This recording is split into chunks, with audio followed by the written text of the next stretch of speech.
FITUR పేరుతో ప్రఖ్యాతిగాంచిన Spain రాజధాని మాడ్రిడ్లోని IFEMAలో జరుగుతున్న అంతర్జాతీయ టూరిజం ట్రేడ్ ఫెయిర్లో బుధవారం తెలంగాణ పర్యాటక శాఖ స్టాల్ను మంత్రి జూపల్లి కృష్ణారావు ప్రారంభించారు. FITUR పేరుతో ప్రఖ్యాతిగాంచిన స్పెయిన్ రాజధాని మాడ్రిడ్లోని IFEMAలో జరుగుతున్న అంతర్జాతీయ టూరిజం ట్రేడ్ ఫెయిర్లో బుధవారం తెలంగాణ పర్యాటక శాఖ స్టాల్ను మంత్రి జూపల్లి కృష్ణారావు ప్రారంభించారు. తెలంగాణ సంస్కృతి సాంప్రదాయాలకు ప్రతీకైన బోనాలను కన్నుల పండుగగా నిర్వహించారు. ఒగ్గుడోలు, ఒగ్గు కథ, కూచిపూడి, భరతనాట్య కళాకారులు నిర్వహించిన ప్రదర్శన ఆకట్టుకుంది.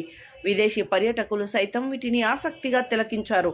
అనంతరం మంత్రి జూపల్లి మాట్లాడుతూ తెలంగాణ పర్యాటక రంగానికి మంచి భవిష్యత్తు ఉందని, కావాల్సిందల్లా పర్యాటక కేంద్రాలకు అవసరమైన రవాణా, ఇతర మౌలిక వసతుల కల్పన చేపట్టడమేనని అన్నారు. తెలంగాణ సంస్కృతి సాంప్రదాయాలు, వివిధ ప్రాంతాల్లో జరిగే పండుగలు, పురాతన కట్టడాలు ఇలా ప్రతి చోట పర్యాటకాన్ని అభివృద్ధి చేసేందుకు అవకాశాలున్నాయని, ఆ దిశగా పర్యాటక రంగాన్ని తీర్చిదిద్దుతామని పేర్కొన్నారు. పర్యాటక రంగం ద్వారా ఆర్థిక వ్యవస్థ బలోపేతం పడడంతో పాటు ఉపాధి కల్పనకు బాటలు పడతాయని తెలిపారు. ఈ కార్యక్రమంలో పర్యాటక సాంస్కృతిక శాఖ ముఖ్య కార్యదర్శి శైలజ రామయ్యర్, పర్యాటక శాఖ director K Nikhila, MD Ramesh Naidu, NIRలు తదితరులు పాల్గొన్నారు.